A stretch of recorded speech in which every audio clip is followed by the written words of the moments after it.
pals, and there's also therapy too.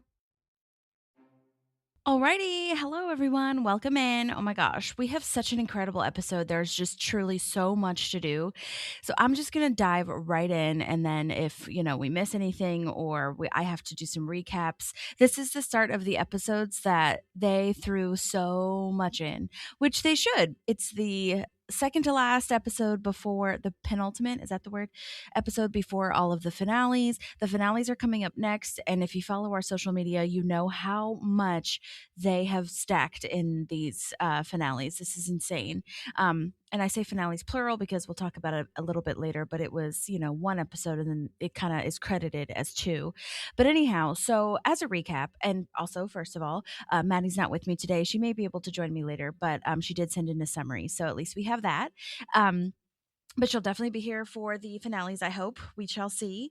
But as a recap, so Teresa Reilly, who played the pharmacist that asks Leslie if it could be anything other than the fever. So this was during flu season. And she also had a deleted scene that it was actually aired on the Peacock version, but she had a deleted scene where she said Leslie could die. And it's her first day.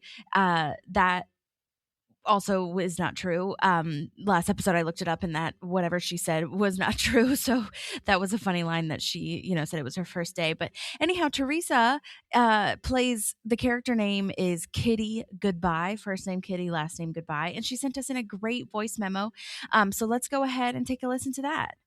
Fair warning, it is kind of long, but I'm excited to hear it all. So I might pause in the middle and everything. Hi, my name is Teresa Reilly. It is such a pleasure to talk about Parks and Rec, always. It was such a great, fun experience. I had been living in Los Angeles for a couple of years by the time, probably like 5 years by the time I booked this part. I remember going into the audition room and just being so excited, just really just happy to be in the audition room. And the first take I took was just the casting director and she was recording me. And I think I was like so worked up that she gave me the feedback. She's like, okay, for this next take, just try to be real. Just try to like take it back so you're like, a real human. And so I remember focusing just on her t-shirt and just thinking like, okay, she's right here. I need to just talk to her rather than the world at large because I was just really excited. And then that second take, I remember she and I both felt good about it. Like I could see her kind of relax, feeling like, yeah, I guess I got what she was asking for. And I remember like walking out of that room and just and like looking at this other woman in the waiting room and just being like, hey sister, I got this. At the time, I was living in the last block of Beverly Hills with my husband, and they were shooting the show on the CBS Radford lot, which is in Studio City, just across the hill, the Hollywood Hills.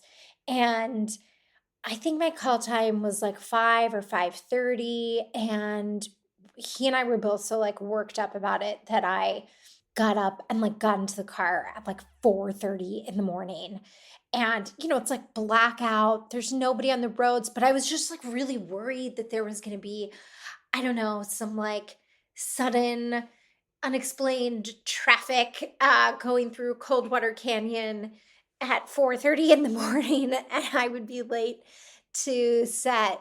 So I left like an hour early, which was just too much. And I got there in like 15 minutes. And I had to just kind of park my car on this dark street, just waiting to go in, which just was like even worse for my mental state because I'm just sitting in the dark alone. And finally, I felt like, okay, it's reasonable enough for me to drive onto the lot without feeling like entirely insane. This had all happened really fast. It was like I auditioned on Wednesday and then found out I booked it on Friday and there wasn't any time for a costume fitting. So I had to wait all weekend, I remember. And they start shooting the show on Monday, through the week. So this was like the first thing that they were shooting for that episode. But I had to wait all weekend, just like counting down the minutes. Oh my gosh. I'll pause it right there. That is so fun. Oh my gosh, amazing. First of all, yeah, I love the audition feedback of just try to be real. Just try to be like a human person because I've run into that all the time. I think a lot of us that are really expressive and excited definitely get that energy across that we're just like it's too hard to be like a real normal like grounded person. Speaking of the word grounded, yeah, that's if you're an actor, you know that word grounded. It's something that's in every single breakdown description of every character ever, especially for commercials. When like it's kind of hard to be grounded because the writing is just so like outlandish sometimes, but yeah, just be like a normal human being, which like makes a lot of sense because the comedy a lot of the times comes from these people being like real humans that just think that whatever they're saying is true, and that makes it even funnier. So, yeah, it's really hard to do. I do love the confidence of coming out into the waiting room, and that was you're like, sorry, I booked it. Like, I feel really good about that, and yeah, that's cool that you got a chance to get that direction and do something different. We don't get that a lot these days with how self tapes are.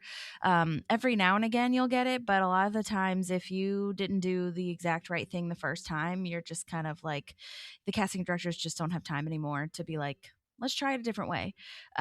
So, yeah, maybe if you get the call back, but yeah. Anyhow, hilarious about the anxiety for trying to get there on time. This is absolutely me. I absolutely relate. Thinking that traffic is going to be terrible. I've done this like, and then thinking I'll be late because of something else that happened, and then I used to do this with the airport, and then you get there early. I would be like at the airport 3 hours early in front of my gate, like already through security and everything, because I just feel like the anxiety is crazy. And to be truthful, I think that's better. I mean, I know it doesn't really help with the mental state, but for me, I think it helps because in a way, because it's like at least you're there. At least you know that you've taken everything in control that you can control. You know what I mean? Like, so I totally get it. Oh my gosh. And that is an early call time. That is a really early call time. Yeah, I bet nobody's out at 4:30 in the morning in LA. That's so funny. But yeah, oh my gosh. Okay. And great tidbits on the costume fitting and how fast it all was, and that there wasn't time for a costume fitting. I like that a lot. Okay, let's keep listening. So I drove onto the lot and I parked in the parking lot that they told me to go to, the parking garage, and I like wandered around in the dark. I'd never been to the Radford lot before, but it's small. It's like a sweet little kind of tucked away lot with some sound stages. And I found the AD, and they brought me to my trailer. This was my first trailer. I had done just a ton of indie films and like student films and made my own stuff, and I'd done a lot of theater before booking this part, but this was my first co-star. And and I just remember like walking up, and the trailers are all connected, and it is very exciting, but these are also well loved, very well used trailers. So, like, it doesn't smell great. It's very tiny. It has like a little, flush toilet that you like press down with your foot.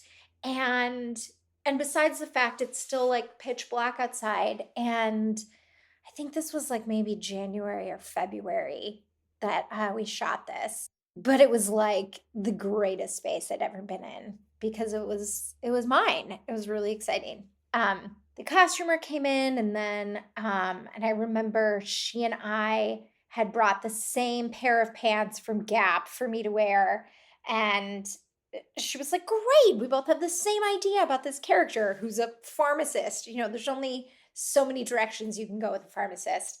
And then I went into hair and makeup, and Chris Pratt came in and he introduced himself, and he was like already just kind of chatty and had a lot of energy. And then Amy came in and didn't say anything to me. And I was kind of like, no, this is fine. Like, I'll just kind of go with it and whatever she wants. And she sat down in the far end of the makeup trailer and had breakfast and kind of just like quietly talked to her hair and makeup person. And she was kind of like, I think she was going through her script at the time. And I like kept looking over her at her and I was like, no, this is weird for me to like call down the trailer, like, hello, I have 5 lines with you. I'm so excited. But in hindsight, I think that she really was just she had a long day ahead of her. I think she already at that point had kids. Like she probably was just kind of like starting her morning and waking up and like getting her energy going. And whereas I was like 110% very present in that moment, just so excited. I think you get the like general sense of this whole experience for me was just like sheer excitement. Because I loved this show. Like it was the final season.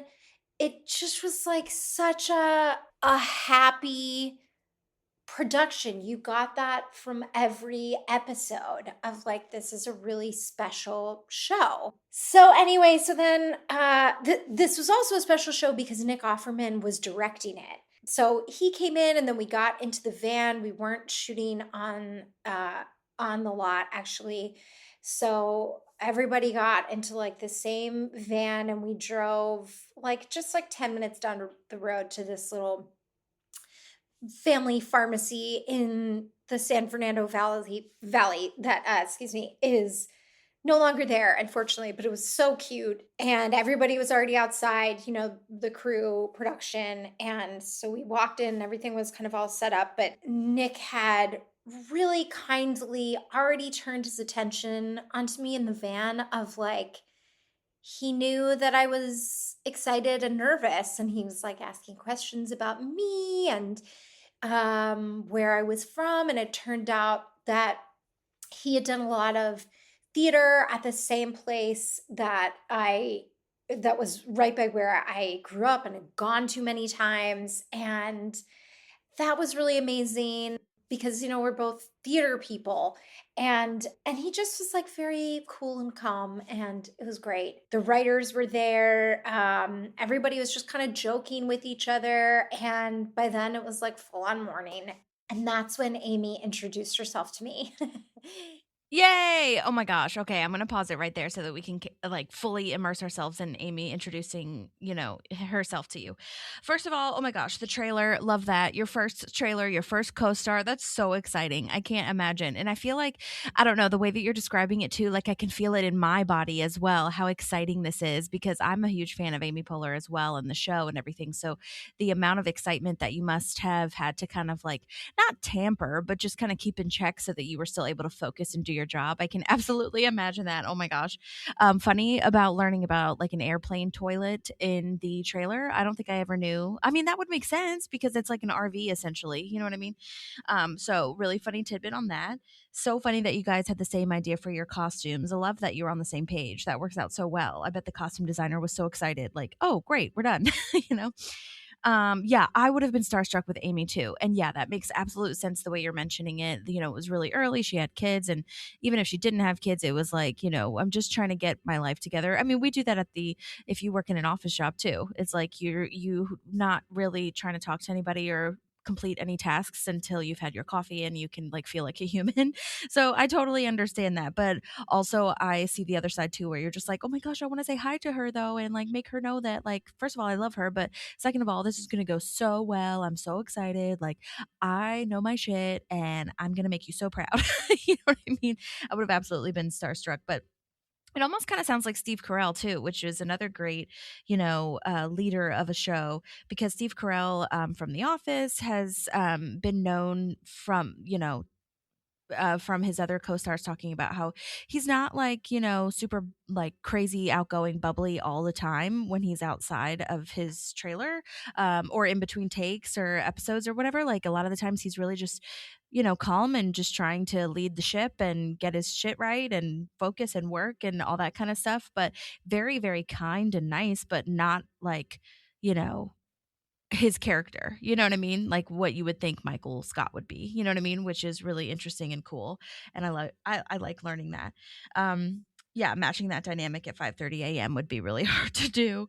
Love a van story to location. Oh my gosh, so many details. I love this memory that Teresa has, that it's just so detailed for how long ago it was. And I think that probably has to do with how excited you were. I'm sure you can like remember the feelings in your body as you're telling this story. So that is so cool. I'm so excited to be getting all these amazing details, and so fun that you and Nick had a moment and could bond over like theater.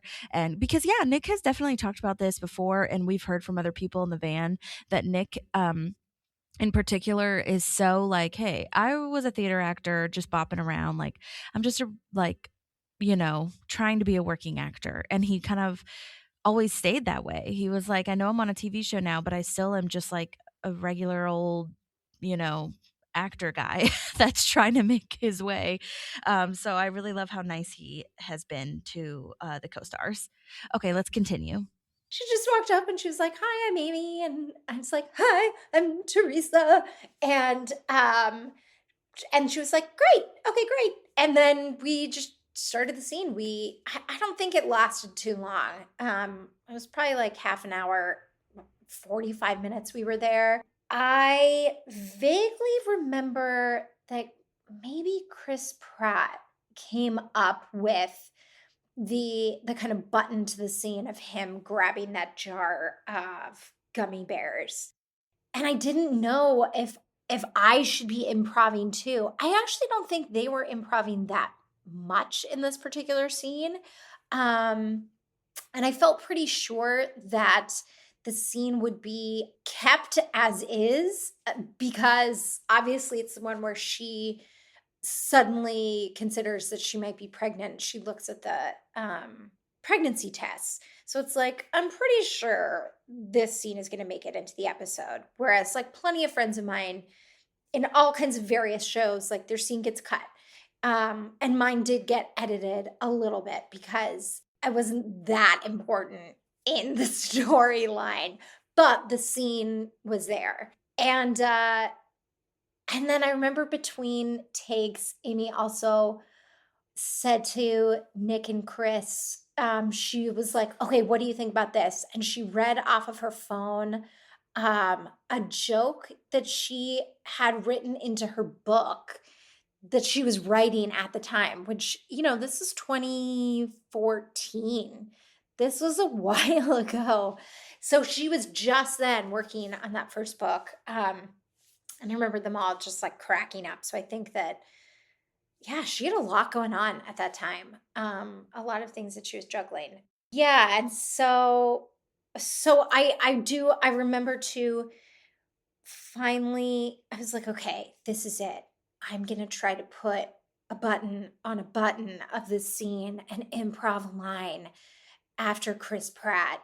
And it was like a fine enough joke. I don't remember what it was. I think I said something like he brings up like the gummy bear jar and he says something like you know, can I have this to Amy? And I think the joke I made was something kind of like, I'm pretty sure if you eat all of that, you'll die, or something like that. Or like, that's too much sugar for the human body to handle. Um, and then after they called cut, Nick came over and he was like, "You know what? You don't have to add anything. Like, no need to improv." so so that was the moment when I realized, like, oh right, I'm doing this with like kind of some comedy legends here, and nobody needs me adding in my own improv. And then one of the writers came up and said, like, "You were so great. You know, you never know. We bring back a lot of these co-stars for another role since this takes place in a small town. So who knows? We may bring you back one time." But of course, like, this was the final season. So unfortunately, Kitty Hello, my character, never returned. But that's okay. They didn't need me in that final season. It was perfect as it was. And then the last thing I'll say too is that I remember driving back. We drove back to the lot. Nick was like very kind and, said some really nice things to me, which was really nice having a tiny part. And I remember Chris Pratt and I kind of like walking along the same way in the lot away from the trailers. And he was like, "Great job. You were so funny." And he gave me a hug, and I said, I was just like, on an adrenaline high. And I said, "Thank you so much. This was my first co-star." And he was like, "Oh, great." Because it was like that this is, he was happy for me. But it also was just, I think he was just happy for me. That was all. And then I walked to my car in the parking garage, and I remember sitting there at the steering wheel and just saying out loud, "I could die happy now." And then, checking my phone, and like my boss had just left me a message, and like I had all these emails and I had all this other crap to do. And I drove home, and that was it. A really fun day. It was right before Guardians of the Galaxy came out. I remember too, it was the winter. I think it was coming out in the summer sometime. And I almost said to Chris, like, "I'm really excited for your movie. It looks so good." I think because I wanted to like return the compliment, and I was really excited for him. And this is one of those beautiful times in Hollywood when you're just like at work. You're all just doing the thing that is fun and that you're good at, and you all have just like a nice day at work with your kind of partners in crime. And that is just such a real joy. The show is just a real joy. I'm so glad that so many people have loved it as much as I have. Yay, Teresa. Thank you so much. That was so lovely. I'm so glad we listened to all of it. Oh my gosh. And the fact that you remembered so much is truly astounding and amazing and impressive. Oh my gosh. Thank you so much. Yeah, it sounds like it was a short time. I took notes as I was listening. It sounds like it was a very short time for the actual shooting of the scene. You said it was like 30, 45 minutes, which makes total sense because by this time, I think with the co star roles, they really took only like an hour from everyone that I've heard of. Like tops, if they did a bunch of takes, maybe it would take like 2 hours. But by this point, they really knew what they were doing. They knew what they wanted. And I will say, to your point about the improv, that's first of all, I loved the jokes. I think those jokes that you came up with would have been fantastic if they maybe had more time or whatnot. However, I will say it's so hard not to take it personally and not to be like, kind of like, "Oh dear, I did something wrong," because you absolutely didn't. And secondly, it was nice the way that Nick handled it. And I think that Ken Whittingham, who's also director, has done that. And speaking, because Ken just directed, I think, our last episode or maybe the episode before. Regardless, though, when I've been hearing from co-stars lately, they don't, I could be wrong, but they haven't done as many fun runs, which is, if you're new here, when you do all the takes that you need to do scripted, and then you can have some fun with it and improv with it. They haven't been doing as many fun runs in these later seasons, and I think again it's because they're jam packing the episode. So they don't really have time for a ton of improv. Number two, they are not having as many, or they have too many co-stars, I feel, to do that. And number three, they know what they're doing now. They know what they want. Whereas I feel like in the first couple of seasons, they could kind of just like play and see kind of what the tone was and just like add in extra things. But now the writers know what the F they're doing kind of vibes. Not that they didn't at the beginning, but you get what I'm saying, where they had a little bit more room to play, a little bit more wiggle room. You know what I mean? Because they're still playing and being creative, but yeah, that makes sense. Yeah, the gummy bears, that's so funny. And the deleted scenes, yes, I did mention this in the last time. If you didn't know, Teresa, if you're listening to this, your scene actually is in the Peacock version, the full episode, the full scene that you had. Yes, it is cut. It was cut in the original air. And I definitely make note of this because if I see a deleted scene on the DVDs, I record it and then share it with the podcast. But this one is actually on Peacock. So take a look for that if you want to put it on your reel or just whatever. Just if you want to relive that memory. Oh my gosh, I love that very much. Love that, the book that Amy Poehler was writing. I did not really even put that together or look up when she wrote that book. I obviously have the book. I've read it a couple times. It's called Yes, Please, if anyone is interested. It's so good. But I didn't know that she was writing it during this, but of course she was. Oh my gosh, of course. Oh my God, I love that. And yeah, I love that you went back to your car and just said, I could die happy, because that's exactly how I feel whenever I talk to co-stars and guest stars and big people from this podcast. It's just like amazing. So, what a dream. And yes, I love that. I love that. Pratt was nice to you as you were walking. So, oh my gosh. And yeah, you're talking about the emails that you had to come back to and your boss was calling you or whatever when you got back in your car. Getting back to life must have been such a culture shock. Like, wait, what? Why? Why am I doing anything else except for this? What a dream. And yeah, I love that you mentioned that it is just a normal part of life for them, and kind of what I talked about with Nick, as far as like, we're just like living what we want to do, and this is our job, and we really like our job, and that's that. And we have fun and we go home and live our lives. And it's such a great part of the show that you could be.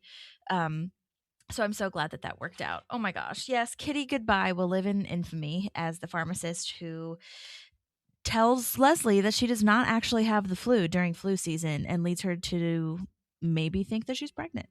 So amazing. Oh my gosh. So well done. I love this very, very much. So thank you, Teresa. And I think you're on Instagram, so I'll go ahead and tag you and I'll like link everything in the show notes.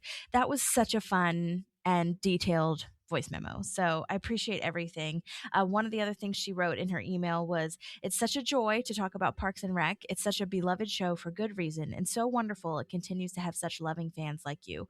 One thing I forgot to mention, maybe the most important thing, is that the cast and crew are exactly as you imagine them to be, absolutely kind, generous, and lovely to work with. And then she attached some photos that she took that morning, notably mostly of the trailer. She said, you can tell how excited and insanely energized I was. So I'll definitely post those as well in our stories. Oh my gosh, so fun. Thank you so much. Yeah, love that. Okay, the other episode, or the other follow up was from the prom episode. I think this is the last prom episode note we have. I just had to say that Ron definitely says airships. If you listened to that episode, I was like, wait, why did I write airships? Because I had just forgotten. But yes, he definitely says airships when we're talking about helium uses. And I did not know what airships were, but they are essentially blimps, but they also have modern airships, which are not used as frequently, but they can carry cargo and passengers. But that's what he means. He means blimps when he says airships, just in case anyone was curious. Okay. So this episode, 1 in 8,000, is the last disc. Before the last two episodes, there's a gag reel on here, and I really need to play these clips. And I'm only playing episodes from the ones that we have already reviewed. And Tom makes a commercial, which I do think could be played in the next episode, but I'm just going to play it for you now because it's just so lovely. And oh my gosh, I want you to hear it. Tom's Bistro is Pawnee's finest old-world Italian restaurant with authentic recipes just like Grandma used to make. And now, thanks to a partnership with Grizzle.com, you can have a totally interactive dining experience. Tag us on Grizzle Square to get a free e-breadstick badge on your Grizzle Tongue profile. Our menu is compatible with Grizzle Glass. Mamma mia, it's like I'm in Venice. 2065. Meet up with fellow noodleheads on Grizzle Connect and turn those pasta points into bistro bucks. Holy cannoli. Oh my God. That went so fast. I really hope he was reading off of something and didn't have to memorize all that. But it's totally T-Dazzle. It's like T-Dazzle, but now it's for Tom's Bistros, where you can get all these breadstick points and all these other grizzle points and whatever. So I just thought that was really interesting and so funny. The next one that I'm going to play is that we touched a little bit on this in the recent episodes, but there's a longer version when Andy is telling Ron all his secrets because he knows Ron has the secret of being Duke Silver. And again, I think I said it already, but these are all on the gag reel for this DVD. So for the DVD extra scenes. So let me just play this because then they start laughing. I love how long it's gone. Deepest, darkest secret. Oh no, that's not. When I was a baby, my head was so large, scientists came to my house and did experiments on me. They say it's primarily bone. Almost 99%. My head weighs upwards of 85 pounds. I was a 16-pound baby. My mom carried me to full term plus 8 months. I was born at 17 months with a full head of hair, a full head of teeth.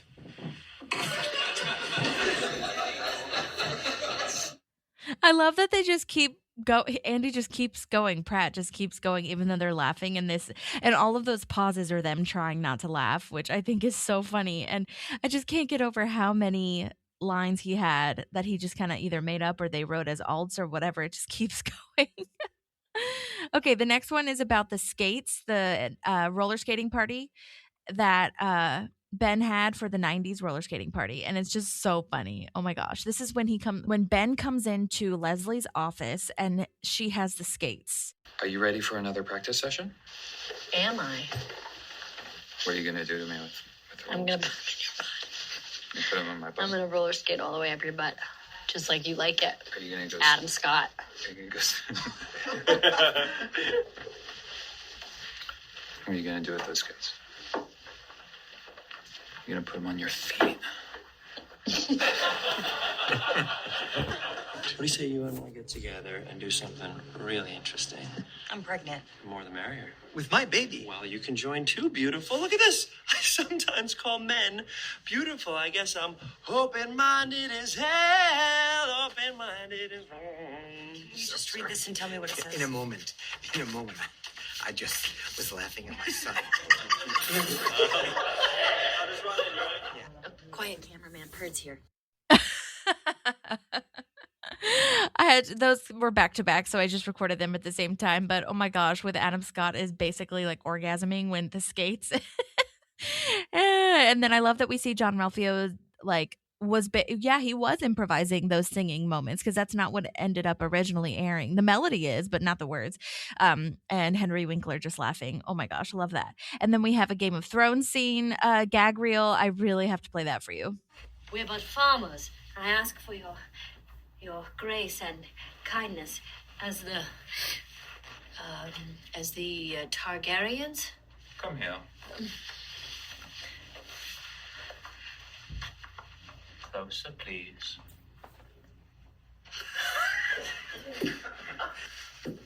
I'm Joffrey, you're Cersei. You're my mom. Oh. Okay. Oh. Hello, mother. Why don't you get a Just leave me alone for a moment. Why don't you get a job? I love Adam's version or his voice. Closer, please. And then he's so serious, so it's so funny and it takes you off guard. Okay, the next one, almost over, is Officer Killnose. This is after Ben has been pranked. He's played by Will McLaughlin, and he's amazing. They did a little improv moment, and yeah, just like we talked about with Teresa, they cut the improv moment, but it was still so funny, so it's in the gag reel. Side note, this is also in Mike Schur's interview about his favorite character names, Officer Killnose. So, yeah, and then you will hear it, but April slaps Ben. So just wanted to set that up. Yeah, Ben. We respect you. Sorry. Ben has cocaine in his pocket. I do not. I'll be watching. Hey, Andy? Said ask for it. Let me see. Oh, God. Oh, so fun. So Andy was reaching for the gun in Officer Killnose's belt, and he was like, just ask for it. It's fine. And then he gives him the gun, and he's like waving it around. And that's why they cut it also, because that's dangerous and not good. But I love that they had a little laughing moment. That's cute. Okay, let's see. The last one is not really a gag, but more of an extra behind the scenes with Rob Lowe and Rashida leaving, and I think it's really sweet. This has been the most fun I've ever had, and I will miss you all so much. I love every single one of you and have had the best memories of my life, and I will never forget it. And I'm going to be back real soon, so it doesn't really matter. Thank you guys for this. Spread your wings and fly.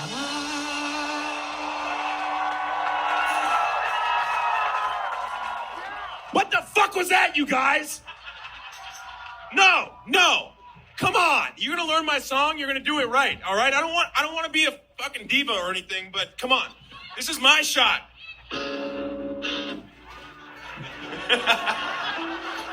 Oh, season 6.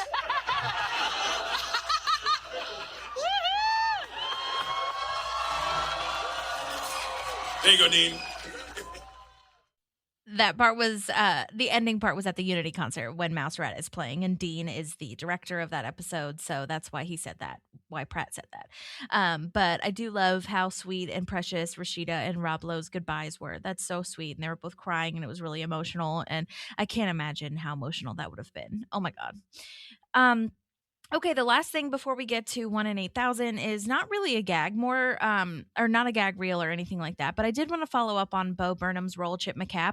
I did talk about his career, but I just wanted to reiterate that what he was already doing it was this kind of musical comedy before he got on Parks. And while it's not really stated publicly in any interview that I saw, I really think Mike Schur / the writer team / somebody in the crew reached out to him because he had this similar character in his stand-up already and in his YouTube, and it just fits so perfectly. I did talk about how he had already had this kind of comedy, but I didn't know it was before the show. I thought it was kind of all happening simultaneously, which I guess is also true. But he was one of the original YouTube stars, like Vine stars. He was way back, like in the early 2000s. I mean, when YouTube was just popping off with the influencer vibes, but it wasn't really influencers. It was more so like sketch and comedy scenes and things like that. And he was / is so popular on that outlet, much like Jeff Tweedy's character, Scott Tanner for Land Ho, that he was already kind of doing this. Side note, I think I called Bo Burnham's special Outside, but it's called Inside, which is so dumb of me because the whole special is about staying inside. So you guys should definitely watch it. It's so good. Oh my gosh, wonderful. Okay, well, thank you to Teresa Reilly. Thank you guys for listening to this. Thank you for thank the crew for the gag reel. Oh my gosh, I had to play all those things. So let's move on then to 1 in 8,000, our next episode. Original air date, April 17th, 2014. This is episode 20, episode 20 of Parks and Rec of season 6. Oh my God, this is crazy. I just can't get over that we are almost to the finale, and the finale and this episode is just jam-packed. So this was written by Donick Cary and Joe Mandy. So both of these people have worked on Parks before. They're writers, producers on the show. Donick was also a writer, producer for a lot of late night TV, New Girl, and The Simpsons. And then Joe Mandy was also a writer, producer for The Good Place, Hacks. He is also the guy that I mention every time so that you guys can visualize. He's the one who watches Iron Man on his phone and is like, Leslie's like, Bailiff, take him out. And he's like, it's fine. You can get anything on the internet. I'll just see myself out. That's Joe Mandy. This was directed by our superstar, Dean Holland. If you're new here, even though I say it every single time, he is the backbone of editing and the mockumentary style of The Office and now Parks. And the whole mockumentary style is due in part to Greg Daniels, but the editing part is Dean Holland for sure. It's just like the quick cuts and the mockumentary kind of shaky camera vibes. That's really amazing because he was also a camera operator / cinematographer, I believe. I'll fact check that for next week, but definitely editor. And he's gone on to do amazing, incredible things. So we've seen each of these amazing writer-directors before, so not too much is needed to be said. We've got an amazing dream team.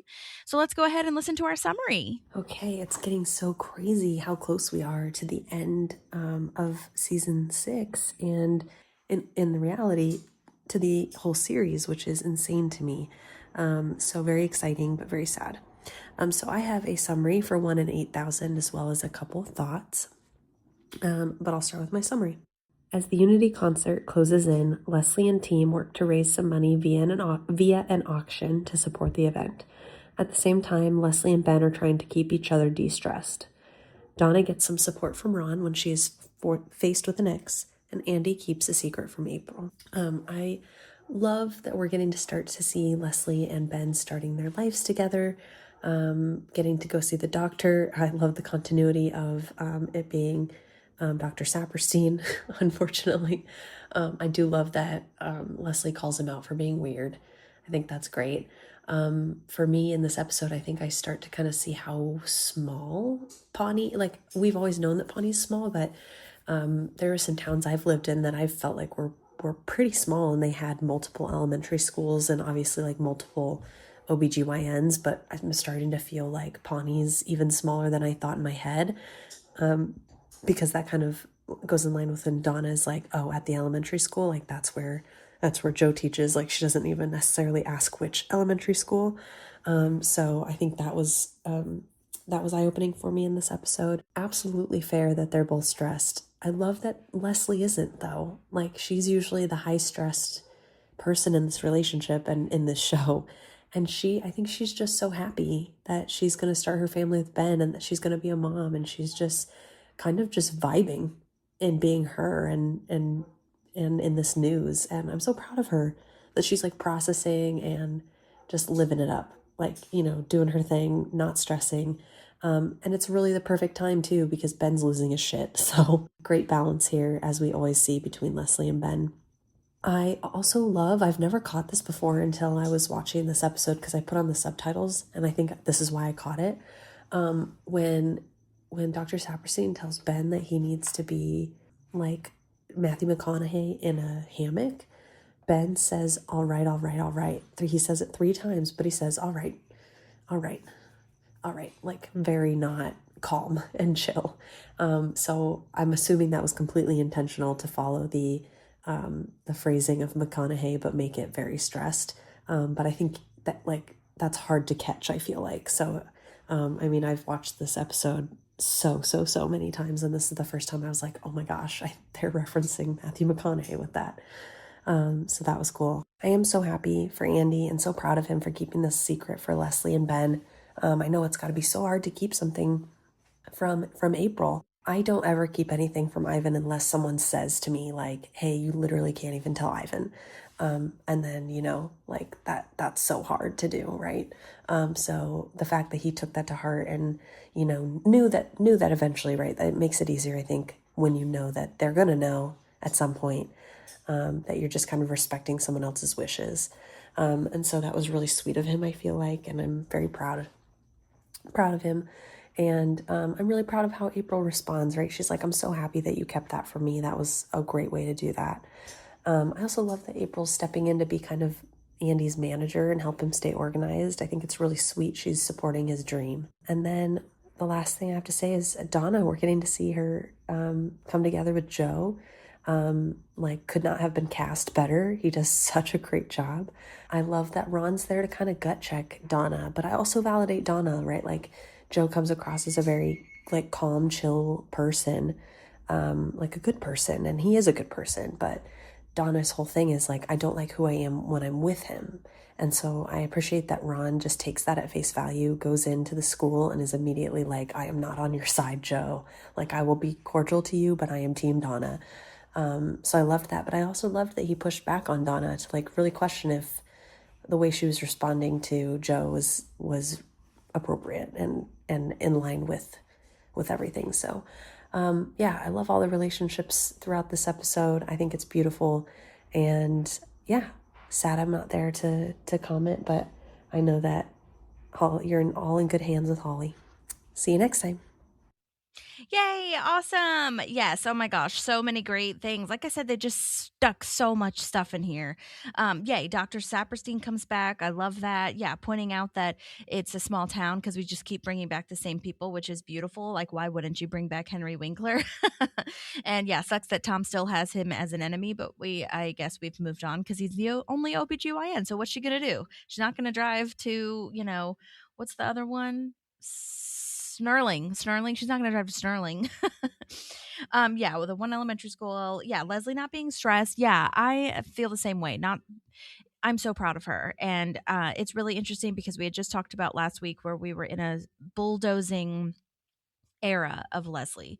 And so it's really nice that we got a chance to see her take on the stress for Ben and not the other way around. And what a great partnership they have. And yes, I have that in my notes too with the McConaughey thing. That is so funny. Yeah, I don't think I really noticed it either until I analyzed it and was really like paying attention a ton, because the way he says it is not like McConaughey, so it doesn't really track. But then when you're reading it or when you notice it, it's like, oh my gosh, so smart. The writers are great.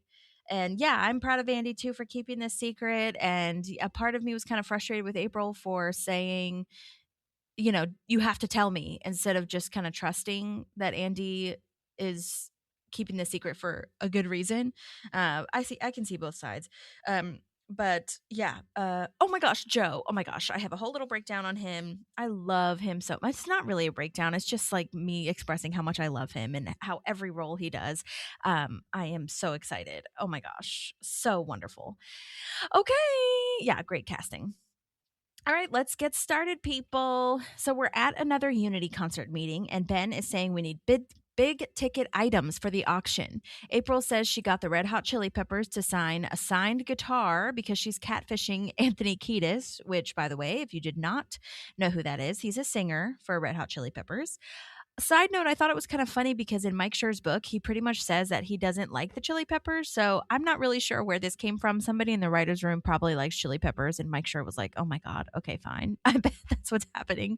I don't know if I said this in the last episode, but I finished Mike Schur's book, How to Be Perfect. It's about philosophy and breaking it down with the schools of thought. And it really more so mentions the good place because that's really what the good place is all about. How do you become a good person and get to the good place or get to the bad place. So yeah, very interesting. And that's where he talks about the Chili Peppers and how he doesn't like that or Hawaiian pizza. Fun tidbits you didn't know about Mike Schur. So they are currently throwing a huge auction to raise money for the Unity concert. They need big fancy things to sell. Leslie has a talking head where she says she wants to raise this money to sing Islands in the Stream with the Sacagawea hologram. Oh dear. I don't know if that's appropriate. That might be quite problematic, I feel, but I see her sense of joy and respect for Sacagawea, so that's the only thing that would be really good probably here. Plus, this joke of, you need generators, water, microphones, like whatever, the boring stuff. You also need that too. Side note, there is a deleted scene here where Jam is having a telethon to raise money for seceding from Pawnee. This was a whole kind of cut plot line, which, to be honest, I'm kind of glad they did. But just keep in mind as you watch this that there's a whole secession going on behind the scenes where, Jam and his band of dumbasses, he's basically like the MAGA cult, they are trying to secede and make things worse and just be in their own little land, but they're trying to take people with them. If Jam wants to go start his own little colony somewhere, okay, fine. But we are not going to drag Pawnee down with it. You know what I'm saying? And Leslie says this thing that, the secessionists are ramping up, which is putting even more pressure on making this concert great and fighting for unity.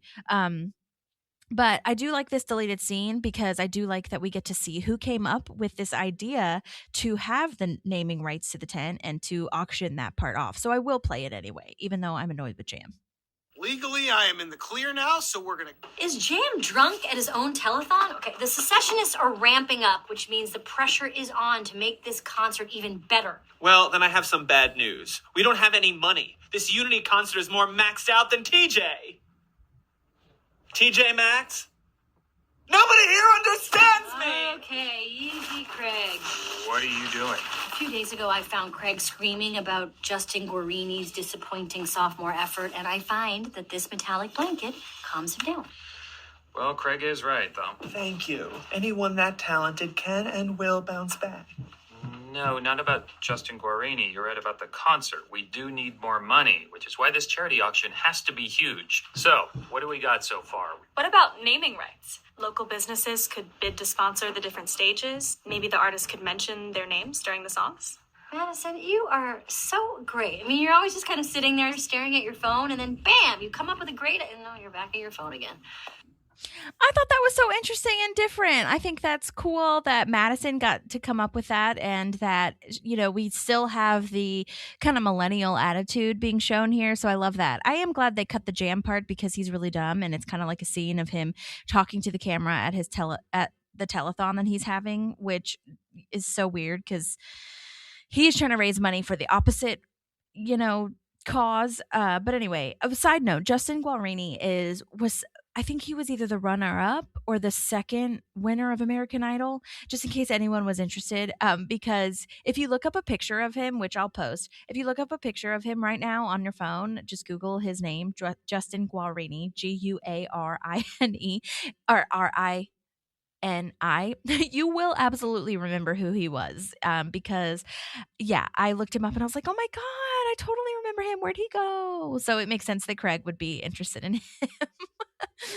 Anyway, so then let's see. Ben gets weird and says, okay, well, maybe we should put a pin in this because we got to go do that thing. And it's because of the baby. Ben confirms that Andy hasn't told anyone that Leslie is pregnant. So that's good. And Andy can't handle it. He's about to explode from keeping the secret. And I can't believe they brought back Kyle for this short, cute moment. I love that they brought him back because it was so fast. I can't imagine what that day on set was. It was probably just like, you're in and out in like 20 minutes. I mean, he's been in the series forever now. So like I said, they are just bringing back everybody for this small town, like wrap up, if you will. Love that. His wife is cheating on him. Oh my gosh, poor guy. So now Leslie's having a doctor's appointment and then they can tell everyone. That's what they're trying to get through to Andy. Like, just hold it in for a little bit longer and then we'll make sure that we'll tell everyone and you won't have to keep the secret anymore. But he's like, yeah, sure, whatever. I can keep a secret. And then Andy says that his neighbor has been in witness protection. Oh my gosh, he cannot keep a secret. But also, how did Andy even find that out? Like, that's on the neighbor, honestly, because the neighbor clearly told him when he shouldn't have told him that, you know? So Ron asks Donna into his office to ask for a favor, which we can tell it pains him to ask for. And of course, Donna doesn't let that slide. What? Ron Swanson is asking for help?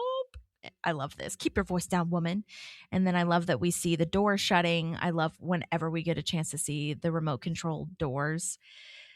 So we learned that part of the Unity concert is a youth review about the history of Pawnee, and he wants her to come to the public elementary school to help make costumes.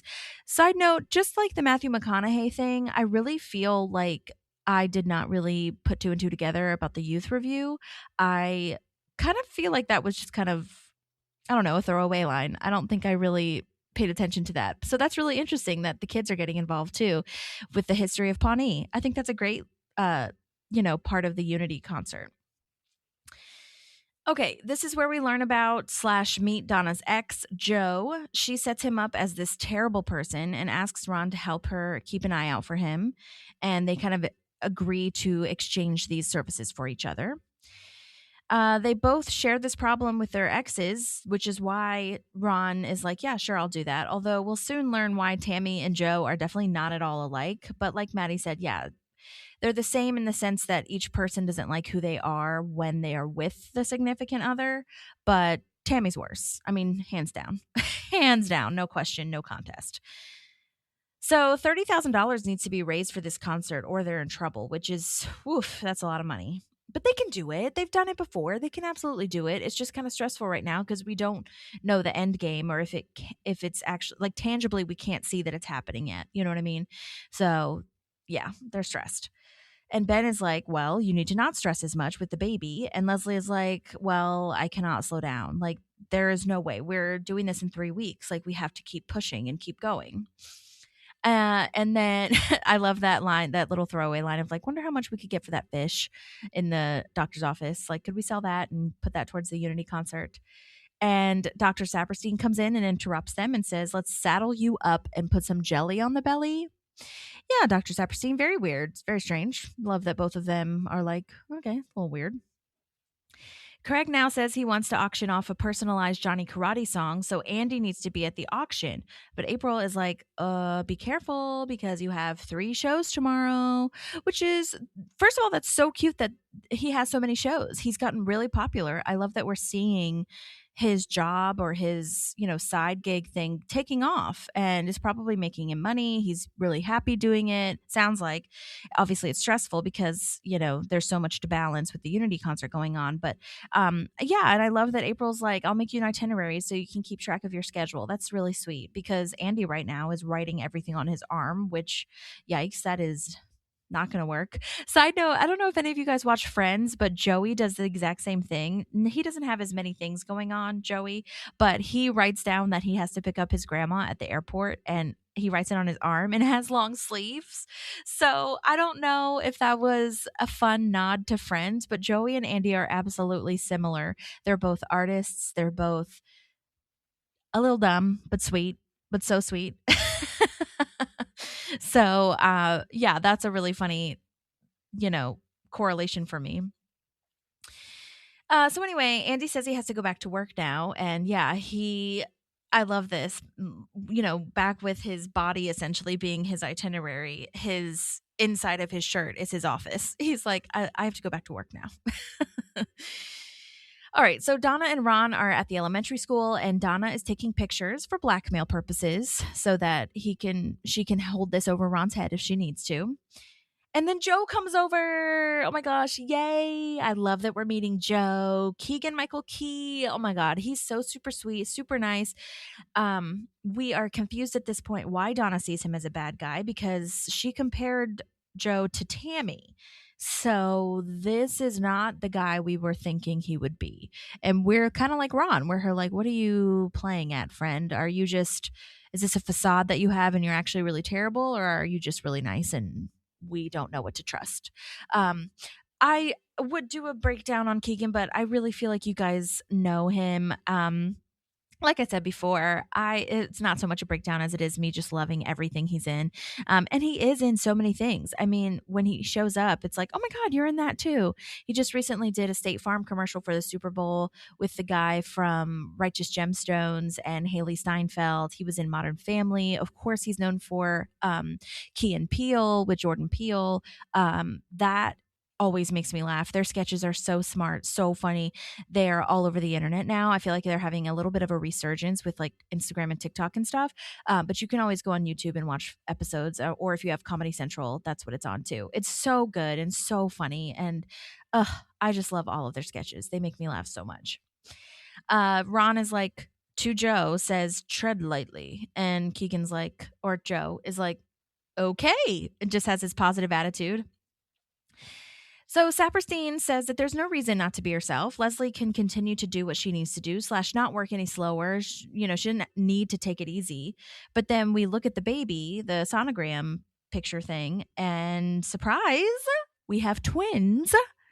And then another surprise, triplets. Oh my God, what? No, I did not expect this at all. I gotta say, I did not see this coming. Obviously, I've seen the episode before, of course, but I'm just saying, as a first-time viewer, I don't think I would have expected triplets. No, that is so wild, especially with everything else they have going on. But it's also perfect because they've wanted to start their family. So they set it up really nicely, but oh my God, triplets, that's crazy. And this brings us back to the setup episode, which was 4 years ago, 2010, the episode with Will Arnett, who plays Leslie's date. He does an MRI because of that crazy date that they went on, and he's an MRI tech. And he tells her she has a, quote, nice oven. Like, you could start with triplets. Isn't that crazy? I want to say that that's intentional or not, but I just don't know. It could go either way. Because these writers really do pull back from previous episodes, just like random lines that they had and are like, oh, we mentioned that. So it could have been. I did not find anything on the internet as far as Mike Schur being interviewed or anything like that, but maybe I missed it. So if somebody finds it, please let me know.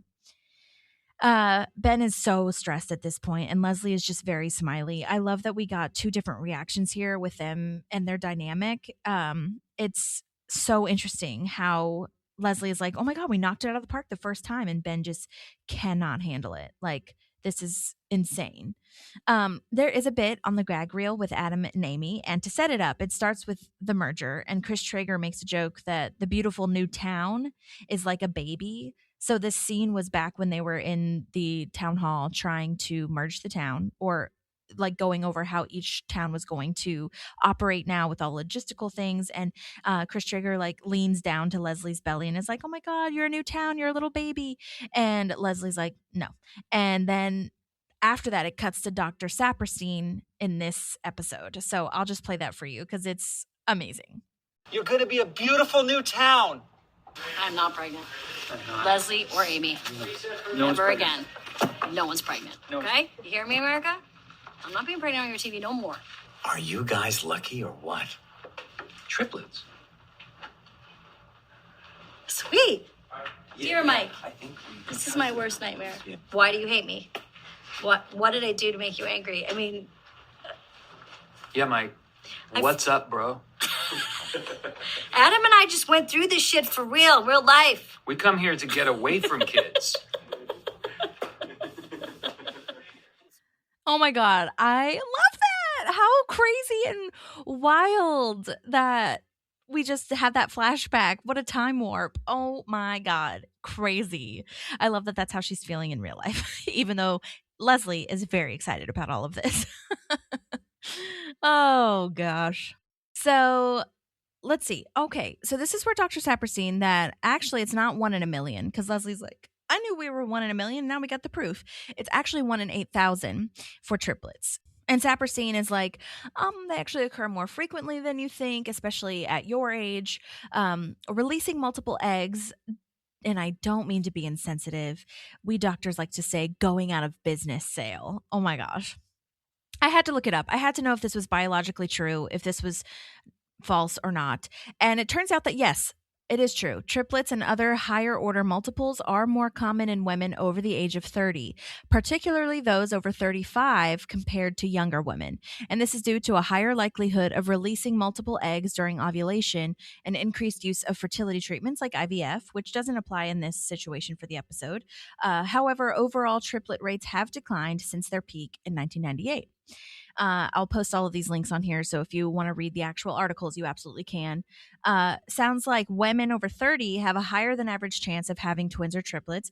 Women 40 and older have the highest rates of triplet and higher order births compared to other age groups. I love that they wrote higher order. Like, this is again reminding me of Friends when they have twins, and she's like, we only ordered one.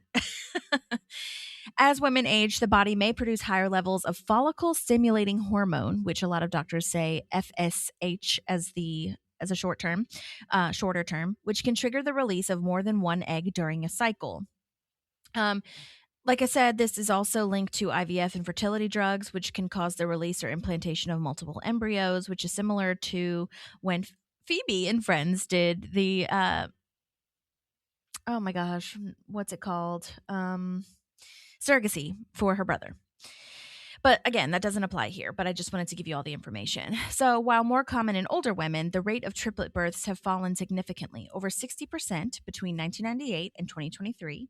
So it sounds like even though your body may be producing less eggs as you age, your body releases the eggs that you do have during ovulation the older you get. So yeah, that was true. Dr. Saperstein knows his stuff.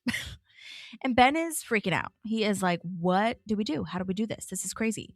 And the doctor is like, forget everything I said. You need to slow down. You do need to rest and not stress. This is not going to be good for your body. And both of them, really, because they need to work as a team together. So not just Leslie, because she's the pregnant one. Ben also needs to just calm the fuck down. And then, yeah, this is where Dr. Saperstein says you're Matthew McConaughey on a beach in a hammock.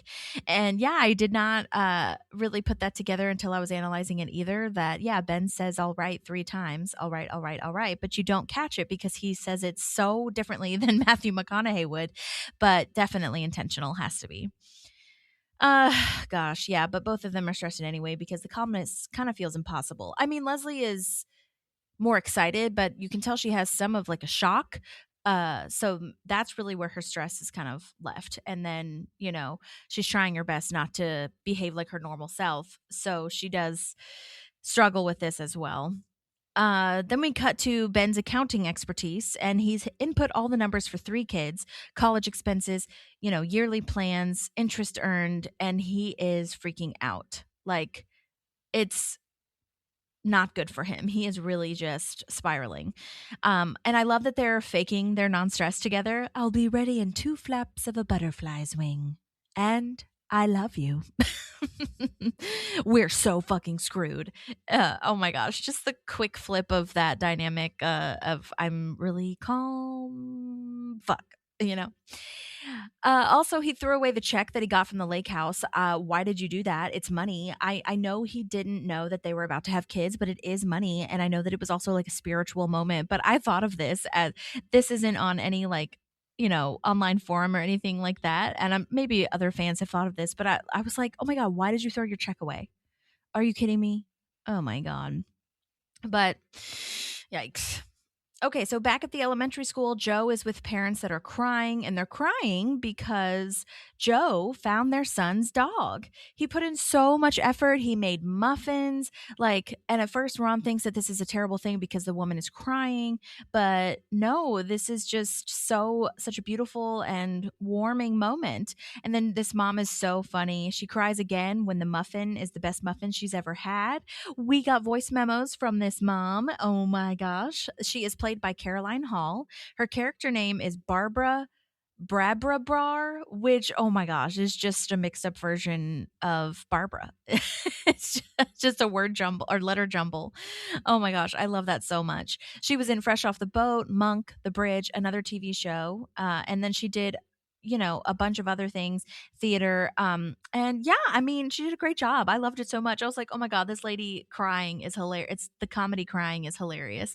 So let's listen to the first voice memo.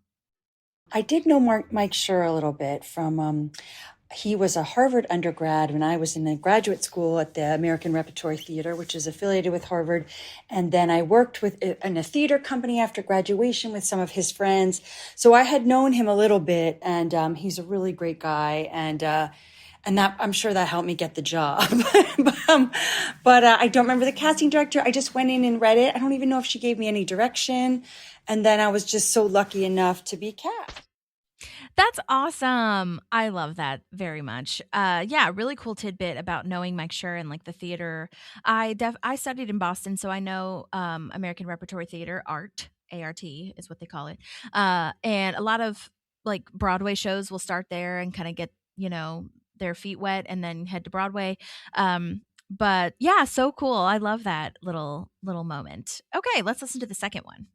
My day on set was really fun. I was nervous, and everyone was super nice. And yeah, it was Keegan Michael Key is amazing. He was really funny and sweet and nice, and we chatted a little bit. And then I just did the scene, and I just did the crying. No one gave me any direction. It was very loosey-goosey. And so I just did it, and they were like, great, and want to do it again? And I was like, yeah, and then we just did it again. And it just kind of, there were a lot of cameras, so it wasn't just one camera where you had to do from different angles. And so they were shooting, it was like a free-flowing thing where they would do a little bit before and then go to me and then go to them. And yeah, we just did it a few times, and that was it. The guy that was next to me, not Keegan Michael Key, but my husband, was a little bit weird, and he kept sort of nudging me and sort of talking under his breath, whispering sort of to me. And I was like, oh, so sorry, but I kind of need to focus and listen for my cue. And what are you doing? I don't know. He was odd, but it was okay. Yeah. I dropped my mic in the toilet when I went to pee because I forgot it was on at the beginning. I was a little bit nervous. It's on your belt, inside your shirt. So the sound guy was so nice and replaced it and didn't make me feel like a total idiot. I think that was such a fun voice memo. Oh my gosh, you packed in so much information in that short little voice memo. Oh my God, so cute. Yeah, weird about the husband talking to you. I don't know. Maybe he was just trying to make conversation, but that's not what we do when we're on set when cameras are literally in front of us. But I don't know. I'm sure I know it all worked out. So I'm glad that it was amazing and I didn't notice anything. So the way they, cut it or the way you did it with focus was great. The crying was just hilarious. I did ask Caroline if she had to cry in the audition and what that was like, if she got direction, and she said she didn't really quite remember, but still, I mean, she was I think she said I'm sure that she did because she had to it was scripted, that was the character. So I'm sure she did, but yeah, not too much detail there. But oh my gosh, the detail about your mic falling into the toilet. Oh my gosh, that is such a thing that I don't think people think about because that why would you if you're not on set? But this happens frequently, especially for theater. Oh my gosh, because you have your costume on and then you have to go to the bathroom and sometimes people, especially in theater, take off the mic pack or take it off the bra and then or wherever it is and turn off the mic just in case it's on because you don't want anyone to hear you peeing. But the idea that the sound guy was really nice is very nice and very oh my gosh, thank God I'm safe. fuck everything up. You know what I mean? That's really nice because obviously you felt horrible. So it's nice that, that the sound guy didn't make you feel more horrible. Very, very helpful. And I'm sure they have like a bunch going on and maybe they could just put it in rice. You know what I mean? I bet they have so many mic packs. With theater, it's a little different, I feel, because they're always on your ass about like, we only have this much amount of mic packs. We can't just be spending money, blah, blah, blah. So you have to be like intense about it, I feel, but who cares? I'm glad that it all worked out. And I love that story so much. So thank you so much, Caroline. I love the crying lady. That's what I'm going to call you. I know your name is technically Barbara in the show, but the crying lady with Keegan is your official name to me. That's a really good muffin. Oh my God. Love it. Okay, so now we're at a Johnny Karate show, and it turns out it's Dexhart's kids. He doesn't know which kid's birthday it is because he just gets all of his kids' birthdays out of the way on one day. I love the sign that says, "Happy birthday, various Dexharts." Oh my God. Just very like, it is your birthday vibes from The Office. Except for this time, it's at least not brown and beige and gray. But yeah, the fact that he has so many kids with so many different women and all the women are there too. That was so funny. The shot of all the ladies like just glaring at Dexhart and oh my God, that was really funny. Ladies, I love his line there. So I did message Kevin Simons, just a friendly reminder. We did do a full interview with him a long time ago, and he is so not Dexhart, by the way. He's so sweet, so nice, and he kept in touch with me frequently when he was on the episode or when he was on the show frequently, kind of back to back. So this is the first time I've reached out to him in a while, and it was so nice. So I'll post the link to his episode in our show notes because it was really, really great, and he gave us so much great information. Let's see. What did he say? Oh, yeah. He emailed me back. He said that he's been auditioning for theater here and there, and still auditioning for TV and film in LA and New York because he actually moved. As far as the scene in 1 in 8,000, again, I'm reading his email. This is what he said. As far as the scene in 1 in 8,000, I love that Dexhart has so many children with different women that he just throws one big party a year for all of them. Hilarious. We shot on location in someone's house out in the San Fernando Valley. There were children running around everywhere on set, and the shot of all the ladies that are the mothers glaring at Dexhart is so funny. And then just... this is where I'm stopping reading the email really fast. There is a scene in the gag reel where Jim O'Hare is actually talking while they're shooting. And I will play that for you after I finish Dexhart's email, but that's what he's about to talk about. So I just wanted to preface it. He says, the best thing I remember is what you mentioned from the blooper reel. Chris Pratt and Aubrey Plaza were filming a scene in the kitchen and Jim O'Hare is talking to the kids in full voice while he's setting up some speakers, very clumsily, if I recall. It was so loud and distracting that they had to stop the scene in the kitchen. It was truly a Jerry Gergich moment in real life, and Jim was so embarrassed. I got to spend a lot of time with Jim that day talking about our careers, and we're still friends to this day. I was a guest on his podcast, Parks and Recollection, also. Such a nice person. Hope that helps. Let me know if you need anything else. Always happy to help. Side note, I don't know where Parks and Recollection went. They took a break, and I haven't seen them come back. But I'm glad that he was on that because they always end up talking about different things that maybe I didn't cover. So it was a nice kind of back and forth of a research moment. But yeah, okay, let me see if I can find this blooper reel for you. Your secret. Anyway, that's a shame. Babe, oh, don't make me tell. I don't want to break my promise. Kids, keep in mind, though, that this falls at some point, so feel free to jump out of the way. Rolling. But always remember, my safety is the most important thing over everyone else's. If Kevin's about to get hurt, who cares? Hey, Jim. Yes. We're rolling. I didn't know they were rolling. What an asshole. Wow. But yeah, I just love when he's like, oh my gosh, we're shooting over here. And then Aubrey's like, why don't we just fire him? Oh my God. And I love that he's talking to the kids. Jim O'Hare was having a nice moment with the kids and kind of like being sarcastic of like, don't save anyone else. That was really funny. Okay, let's see. So April's going over the itinerary. Andy can take a wet nap shower in the car in between. So funny. Oh my gosh, a wet nap. I love that Andy responds with, yeah, good, I need one. And this is where Andy won't tell the secret. I'm so proud of him. Like, like Maddie said, this is so hard to do, especially when you love the person that you're keeping the secret from. You know what I mean? Like, that sucks. And so to not be able to share in this, especially when it's something joyful too, I don't know, it sucks. But I love this that he keeps making up stories and keeps making up not lies. You know what I mean? So he says Jerry is sick from a disease, and April actually says poor guy, which shows growth and kind of a shock for me. Like that April is actually feeling empathy or sympathy even for Jerry, which goes on even longer than we would have thought. So anyhow, let's see. Then we're at the auction. And Leslie is doing this so slowly, saying the auction things very calmly so that she can stay calm and not stressed. But this is the opposite of how we need auctions to go. This is not how you sell things. 2 VIP tickets sell for only $50, which, as Craig says, that is less than face value. Like, that's no good. Also, why didn't Craig just do it? Like, Leslie can give up this job for the good of the Unity concert. That's totally fine. Craig could do it. I mean, I know he might get mad at people, but he would definitely have the energy and like the vibes that you need for an auction. You know what I mean? I think he could hold it together to not like scream at people meanly. He would just be screaming for the good of the Unity concert. You know what I mean? But it's okay. The tiny gavel bump does make me laugh though when she puts the gavel down so quietly. So Ben says that he's the stress sham wow. And for those young people who don't know, sham wow is a towel cleaning thing, and he's clearly losing his mind. I had to go back and watch the infomercials for sham wow because, oh my God, you guys, like it was such a huge part of the infomercial world. I don't think that many people see it now because that was like such a cable TV thing.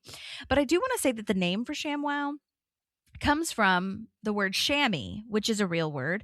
A chamois is a highly absorbent, soft, and durable cleaning cloth, originally made from sheepskin or chamois, I think that's how you pronounce it, leather, though often synthetic in modern high-performance versions. It is prized for streak-free drying of cars, boats, and household surfaces, capable of holding up to 30 times its weight in liquid.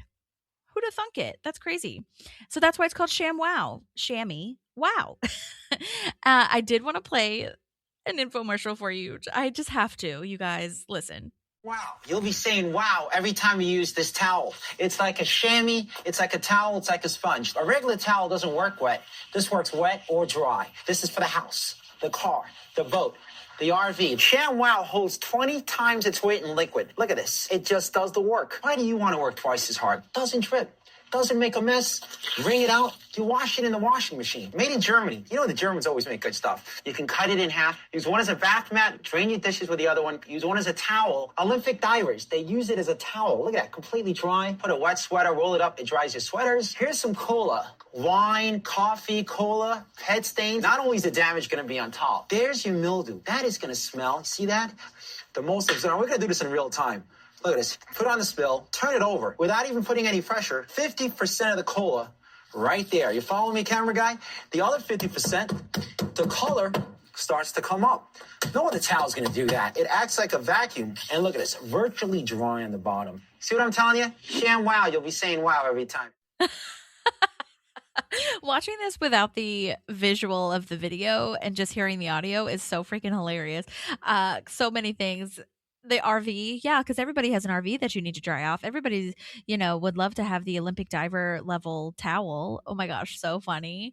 You follow me, camera guy? Oh my God. And then it ends, it goes on for so much longer, but it ended with the like testimonials from people. It seems like they're at like some farmer's market situation, and people are giving like their testimonies of like, oh my gosh, I would never use anything else. I have to buy like 20 of these because they're so good and I use them for everything. Oh my God. It's so funny. The Germans make really good things. What? Who? It's just like such chaos. It's so funny. So I had to play that for you. Okay. So Ben says that Leslie's already the queen of stress. This is where the ShamWow line comes in. So he says, now I have to soak up her stress. And then when the kids are born, someone can squeeze me out into a bucket. And Adam Scott does such a good job of being like just spiraling. He is overwhelmed, burnt out with this thought, and he is just losing it. So back at the school, the kids are being very loud, running around while Ron has sharp tools. And Joe steps in to sing this listening song. Oh my God, I love this. Eyes are watching, ears are listening, lips are closed, hands are still, feet are really quiet. You should really try it. Listen well, listen well. I had to sing the whole thing because it was so good. He was such a Jedi. And yeah, that's true that children respond to melody and rhyme. Studies have absolutely been shown that that's how we learn better. Adults do too. So that is, oh my God, so cute. I love it so much. And that melody that is already familiar to them, because that's like another nursery rhyme. It's so good. Oh my gosh. So Ron finds himself getting charmed by Joe. Like, who wouldn't? Like, he knows how to treat children well. He makes muffins. He can do carpentry / woodworking. Like, are you kidding? This is Ron's like dream man. I feel obsessed. Joe feels like a non-stressful Leslie in a way, like with his overachieving, his positivity, his optimism. He feels like him and Leslie in the same room, like the world would implode with happiness and joy. Okay, April helps Jerry, which is so nice, but so gross. Oh my gosh, because she apologizes to him for that like sleeping pill fiasco thing that she filmed and shared at his birthday parties, showing all of the ways that April has been so terrible. But then she scratches his back and as a way to make it up to him. Like, I cannot get over that this is the same April from season 1. Like, she would never at all. Like, oh my gosh. And Jerry doesn't like stop asking for this, like I can't or stop this from happening. Like, I would never ask someone to itch my back, especially when I know that I'm sweaty. Oh dear, it's just a perfect storm. She needs like a rake or something else to scratch his back with, like her bare hand. Oh God, April. Wow. And Andy sees this and is like, oh fuck, this is terrible. I'm making this worse for April. So he calls Ben and asks if he can tell him, but Ben is like, no, like, don't say anything to anyone ever about anything. And oh my gosh, Ben is just freaking out. And I love that Andy listens to Ben and doesn't even say goodbye because he's like, oh my God, I can't say anything. So back at the auction, the naming rights for the children's tent gets $1,000, and or we want to get $1,000 rather. That's the bidding price. And Jam bids $100. Oh my God, Jam, get out of here. John Glazer does such a great job of playing this awful person. It's terrible. And this is hilarious that Leslie tries to make up people in the audience so that we can get, momentum up. A lady with a diamond encrusted eye patch bid $1,000, but don't look at her. She's not real, but she's there. Making up this other person for $2,000 about the crazy hat and the monkey on her shoulder, or monkey on his shoulder, rather, this gentleman. I love that she can't be vague about people. She can't just say $1,000 to that person, $1,000 to that, or $2,000 to that person. She has to make up very specific, very obviously fake things. I also love the name of the business, Spawny. I don't know if we've seen that before. Maybe we have, but I love that. This little pun here. So it's a spa in Pawnee called Spawny. I'm sure for like a gift certificate or something. That's a fantastic idea. So back with Andy and April, I cannot believe April says, like, if you need to talk to anyone, she's saying this to Jerry, like, I'm there, as in, like, I'm just kind of near you, around. I am in shock. Truly, I cannot believe this keeps going. Even after she scratches his back, she's like, I'm here for you. What? I am just stunned. As the kids say, I am shooketh that she even cares to say anything. Like, wow. That was okay, April. You're growing. So Larry Jerry is like, thank you so much for your sympathy. I swallowed my wedding ring. And he says this isn't the first time. Gross. And ew, I wrote this in all caps, like, ew, he's gotten good at passing it. Oh my God. And then he has to get out the colander. No. That's, oh my gosh. The writers do such a good job, like I always say, of making us both love and hate him. You love him one second, you hate him the next. But anyway, we find out, or April finds out, and we are confirmed that he's not actually dying. Jerry thinks that he's being nice to her she's being nice to him because of the wedding ring thing. So April did all of that for nothing. So Leslie is trying to make Pearl bid because she threatens to pull the permits for his businesses. Pearl is played by Mike Scully, who, friendly reminder, also worked on The Simpsons with a bunch of people that also work on Parks now. And he's written a bunch of episodes for Parks as well. And he also appeared as the guy who makes like tiny stuffed animals. One of them is Ron, like a pig, Ron Swanson. I don't know if you guys remember that, but that was him. Scully is what they call him in real life, but Pearl is his character name. Ben says to take a whale sounds break at the auction. Like, Ben, we can't be doing this in the middle of the auction. Okay. Like, I understand that you can't be stressed, but can we just focus on being stressed when we're not at work? Maybe like maybe we have some boundaries, but maybe that's the point because Ben is just like so freaked out that he's trying to fix everything all the time. But oh my gosh, Ben, you're making it worse. And yeah, that's kind of the note that I had where it's almost like the stress of trying not to be stressed is more stressful than if you had just gone in there passionately and gotten the shit done that you needed to and left. So Ben finishes up now. He's like, Leslie, I'll take over because you're stressed, which really she wasn't doing poorly at all. I mean, she wasn't having the energy and the zest for the auction, but she was doing fine. But Ben is like, no, I got to fix it, which is, you know, what you do when you're anxious. You just make everything worse in a lot of ways because you're having a panic attack, or you freeze. That's also the other thing that you do, the other option. But Ben clearly is going insane. So he finishes up, which is dumb because the guitar is on sale now. And our very own Herman Lurpus from the infamous Pawnee Lurpus family is here. He comes back and he says, I'll do $30 for the guitar. And Ben is like, this is easily worth $500. Honestly, just for the guitar, not even the signature. You know what I mean? That guitar is expensive looking. And so funny that this guy with the muscle shirt and the tattoos says he's more of a Jack Johnson guy, which is like an acoustic, if you don't remember Jack Johnson, which is so funny that they're bringing back all these 90s vibes. But yeah, Jack Johnson, probably early 2000s, not just 90s. Very acoustic, calming music. So, oh my gosh, what a funny opposites world. Then Ben and Herman start fighting, and Ben gets cut, and it's very scary. He's bleeding. Craig is like, call the coroner. Ah!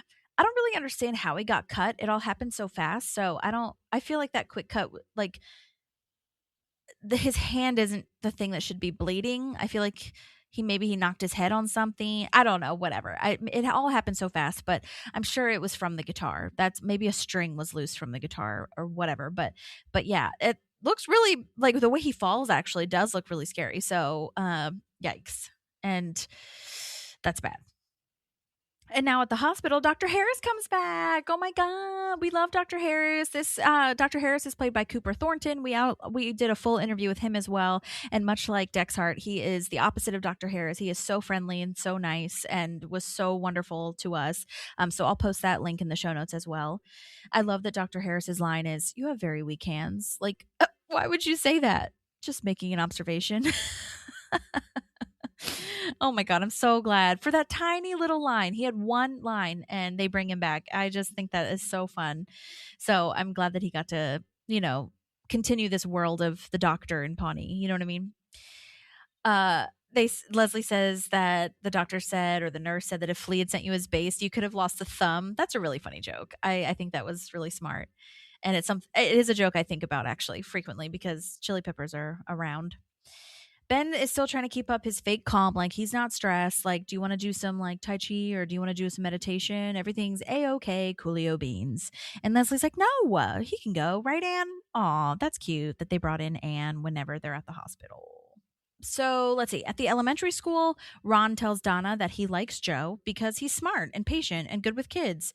And Ron is basically like, I don't really get it, but I'm just telling you straight up that I like him. And Donna's like, yeah, that's why he's my Tammy, because I turn into someone else with him and I don't like who I am. And it's really boring. And I love everything that she said. It sounds so ideal. Meaning I love all of the things that her and Joe do. This sounds like a perfect relationship. But yeah, it's not Donna, or at least it's not her yet, so she doesn't want that for a little bit. And she says they have sex, eat homemade pasta, have sex again. He's always wanting to connect with me, is respectful, wants to spend time with me. And I'm like, oh my God, that sounds so nice, especially in this day and age. My God, men are terrible and do not do that. So this dating world is hard. So I was like, Joe, I'll date you. It's fine. But no, I love this because Ron just keeps getting better at this wisdom thing. And I don't know yet if he's done his mentorship moment / friendship moment with Donna yet quite like this, but he says live your life how you want, but don't confuse drama with happiness. And I do think a lot of people think that way. They think because there's drama and intrigue and, you know, sparks flying and all these kinds of things, that it means that you're doing something right. And I think this is really interesting for Donna to get this perspective from Ron, and kind of see like you can be happy by doing all of those things if you come to a compromise, which is what relationships are so much about. So I really like that we'll see that a little bit later, that Donna kind of doesn't give in, you know, completely to letting go of herself, as she shouldn't, because that's not what relationships are either. But she kind of comes to a balance. And I think that's a really cool thing to see here. And especially that Ron and Donna are friends, because they are very similar, like I talked about in previous episodes. So April and Andy have a moment, and Andy makes up these other lies, like everyone's dying essentially, and something's wrong. Tom has something wrong with his butt. They are, Anne and Chris are moving to Chinatown in France. So good. I don't know where Tom is. I don't know what Aziz was doing around this time. He was not in this episode. So yeah, very intriguing. I'm sure he was doing something. Donna interrupts Joe from telling this nice lady that he patched her tire, but no preamble. Donna just starts talking and interrupts. She's like, I like to do things. Opera, nightclubs. I might disappear because I'm fly fishing. Love that. And then she gets to the point saying, I promise not to cheat on you if you don't pin me down too fast. Those are their rules, their boundaries.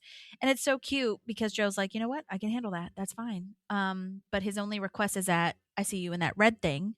And she sets her boundaries and says again, and is like, I will wear that red thing when you deserve to see me in that red thing. Very queen behavior. She must be a Virgo.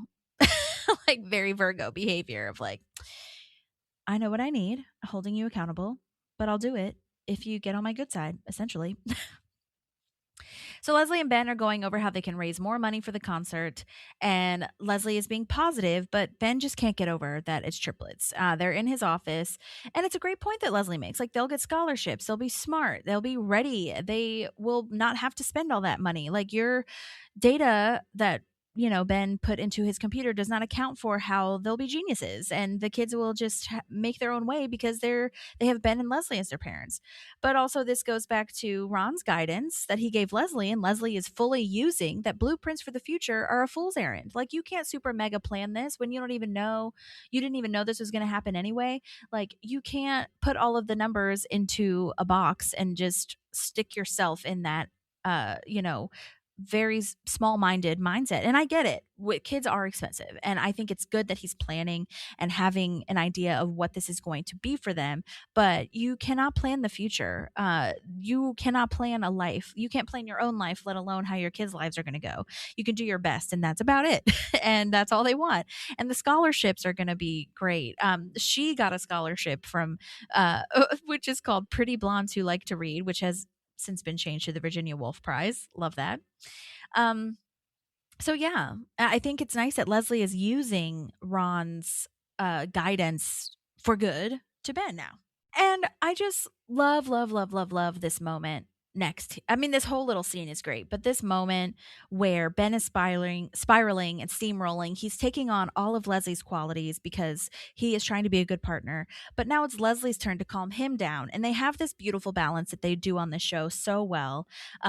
He also makes a joke about, we spent our savings on a trip to Paris, which, like, maybe I can get a discount on the Louvre. We didn't even see the Mona Lisa, whatever. Maybe we should move. Maybe we should stay here because we'll get paid different amounts, and it's all about money and, all this planning. Side note, I do love this mention of the money that they spent to go to Paris, because I think a lot of us were like, wait, what? How did you just go to Paris the next day? Like, how did you just make that happen? So I'm glad that they did bring that up and gave us some clarity on that. But I don't know why this moment here makes me so emotional. I'm not going to lie. I was kind of tearing up here because she really calms him down. She laughs at the head massager being on his head. She says all of the things that we've been through. Harvest Festival, the recall, the election. Larry somehow made the cut in her list of things that they've been through, changing his name for some reason. And all of that has been preparation for this. And she is immune to stress because she has been, because I have you. She's been through all of this with him. They have been partners in this. She's dealt with worse, honestly. This is a family and a love that those other things that she went through could not provide. And look at how far we've come. My God, it's just so special. And to see this growth illustrated is just perfect. I mean, the Unity concert was the best idea, I think, for this show that I have seen in a sitcom to really tie a bow on how we can come together and the end of the season. And we're setting it up so perfectly. It's not just kind of thrown in your face, like all in one episode. We've been working toward this. And I don't know, this is random a little bit, but I just sometimes wish we could look at our own lives through the lens of a TV show. Like looking back to season 1, thinking, oh my God, look what we've overcome. I wish you could go back to season 1 of your life and be like, look how far I've come and what we've been through, how strong we are now, no matter how strong you feel. I mean, you can do this because you've done it before and you have it visualized. That would be, I really feel like that is such a lesson to learn from. And it's so beautiful here. So I really, really appreciate it.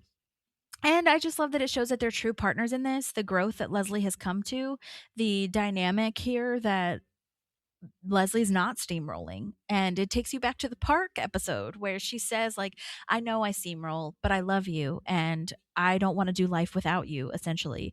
It's just so beautiful to see all of those reminders and to go back in time to see where you came from to where you are now and how these lovebirds are just like so perfect for each other. And it's written so beautifully because they each have their flaws. Like this has not been a perfect, like just love all the time, but that's what they're guided by. And I think that is the most important thing, that they stick up for each other and they're there for each other all through love. And the balance that these two have are just so well written. And I really respect the writers and the show and the actors, and it's perfect. Okay. Next up, let's see. Leslie says she has an idea. I mean, just really briefly, you can skip ahead if you need to, but I really would encourage everyone to look at what you have, had to deal with and changes, and like seeing how it might have worked out for the better. Like it might not be the way that you thought it would happen. They didn't think they would have triplets, but it worked out the way that they needed it to at that time. Like I really related to this with my move last year and seeing all the changes and the things that I had to go through for this moment in particular.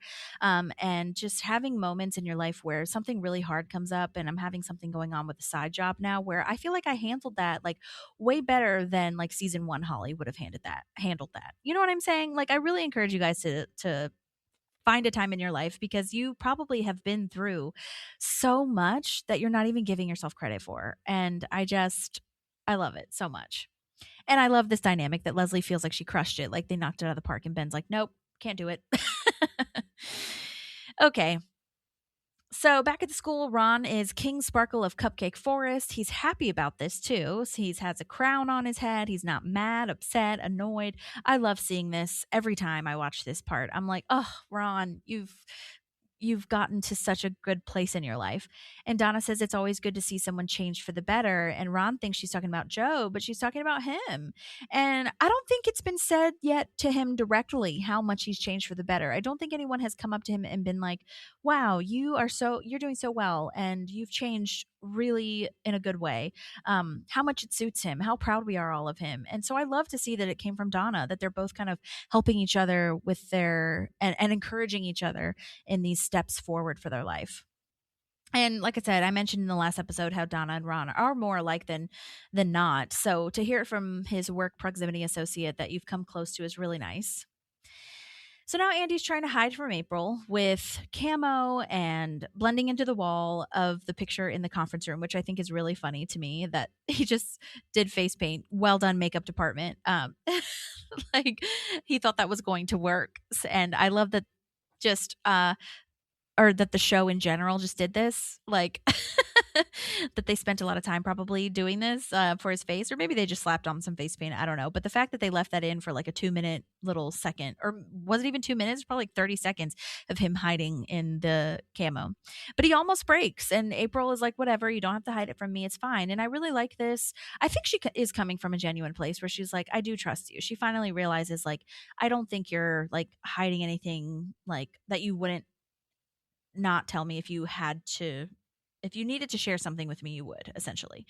I don't know. Maybe it is a bit of reverse psychology because he almost breaks and tells her, but I think she's being genuine. So, but then Leslie and Ben come in to save him because they break the news. And oh my gosh, poor Larry Jerry. This soil testing was not at all a real project. It looks so real, and maybe he can still use that research for something. Oh my God, because it looks like he's almost done. And maybe, I don't know. I feel bad. But it's okay. April scratched his back today, so I think that makes up for it. So April is so glad the secret didn't come from Andy. She is really happy and proud of him too, I think, when she finds out, which is so nice. And Andy's like, yeah, no, I'm incredible. And Larry Jerry, oh my gosh, he has everything they need for clothes because they kept everything for from Gail and his kids, and they have 3 girls. They are 3 kids. So he's like, don't buy anything because we have everything. Ron says that a triple crib sounds like a challenge, so he's going to make pine and oak. Does he say? He makes 2 of those triple cribs. So oh my gosh, the stress is already alleviating, like especially financially. And I don't know if they did this on purpose, but it really does illustrate that telling people, especially your friends, like opening up a little vulnerably can really help. They might provide you with tangible things like these clothes and cribs and whatever, but they also might just provide you some respite of the stress that you're feeling in the moment. You know what I mean? It might just be nice to share this and get it off your chest. So yeah, if you have good people and good friends to lean on, like this can really help to tell them. But I understand that they needed to process it on their own. So that's not what I'm saying. I'm saying, once you do process, if you can, it's nice to share. And if you need to process with your friends, that's great too. Andy and April can babysit during work hours. I love that. Donna has Joe for preschool recommendations. Like all of them are saying ways that they can help. And it's just really, really beautiful. So Craig comes in and says he sold everything from the auction, which, like I said, he should have been in charge of anyway. Like he would have. I hope he got more money for that guitar and went back and yelled at Herman Lurpus to get more money. Okay. Because that's crazy. $50 or $30 or whatever the hell that was sold for. It was unacceptable. But anyway, his accomplishments are always overshadowed. He's just like, congratulations, I guess. And I like that everybody's like, yeah, okay. And Leslie's like, I'll take that. Like, that was nice of him.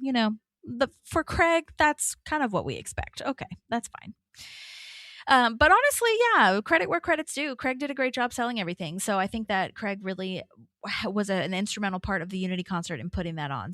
And so was Madison. Madison didn't have as much screen time, but she absolutely helped and came up with some great ideas. So credit where credit is due. I'm a real credit bitch. Okay. Well, that was 1 in 8,000, you guys. Next, we have the finales, which is insane. We're going to split it up into 2 episodes. Honestly, I could do 4 episodes of just the finales. Like, there is just so much information. There's trailers, there's deleted scenes, there's more gag reels that I have. There's just so much. And John Ralphio, Mona Lisa come back. Like, they really pulled out all the stops. Like, wow, we are in for a treat. So we're going to put some reshares on there on the podcast, so you guys will be able to listen to some interviews that maybe you haven't had a chance to listen to. And yeah, thank you guys so much for listening. Don't forget to rate, review, subscribe, do all the things. I know this administration has everybody fucked up in the head. There's so many things going on all of the time, and it's really easy to get distracted and frustrated and all of the things. So I just hope that we can provide some joy for a little bit, but also just a reminder to, when you can, don't look away from what's happening and post about it, retweet about it. I know that this is like annoying because we think that social media doesn't actually do anything, but I think it turns the tide. I think it helps somebody or some people see that, this isn't right. And if they're speaking up about it, maybe I can speak up about it, or maybe they're just needing to be informed. Maybe they don't even know what the hell is going on, which I know that you guys are probably thinking, well, how could they not know what's going on? But sometimes they don't. And so retweeting and sharing on your stories, posting about it actually does help, I think. And it has helped because I've seen people repost what I've reposted or liked what I've reposted and didn't know that that was going on. So, that's not me giving myself credit. That's just literally other people posting something and I'm sharing it. You know what I mean? So thank you for all the people that actually do work hard on making those posts, fighting for us, staying informed.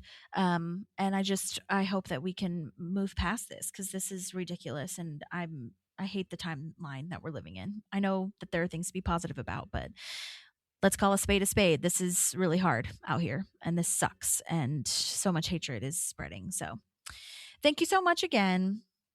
Sorry to end it on that note, but I also think that all we can do is come together and try our best to resist. So we will see you for the next episode. We hope that you have a lovely start to your spring and hope everyone's staying safe in the snow or whatever weather you're dealing with. And hopefully you'll tune in for the next one. Thank you all so much. Okay, talk to you soon. Bye. There's a park and some pals, and there's also therapy too.